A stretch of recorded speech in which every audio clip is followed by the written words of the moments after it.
मेरे प्यारे तीपरा लोग, आपने मुझे बहुत प्यार दिया, सम्मान दिया, और अगर मुझे कल से भूख हड़ताल भी करना हो जब तक मेरा सांस चला जाए तो मैं करूँगा। आपको धोखा नहीं दे सकता, और जितना भी बीमार हूँ मुझे कोई परवाह नहीं, फास्ट अनटू डेथ कर लूँगा। लेकिन गवर्नमेंट ऑफ इंडिया को हमारा बात मानना पड़ेगा, हमसे बात करना पड़ेगा।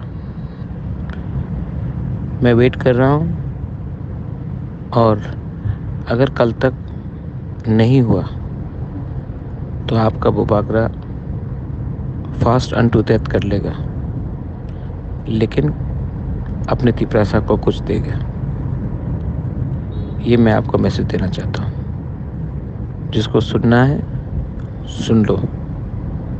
मैं आप लोगों को बहुत प्यार करता हूँ, और मेरे ऊपर बहुत प्रेशर है, लेकिन आपको कुछ देना है। मैं रेडी हूँ मरने के लिए, आपके लिए,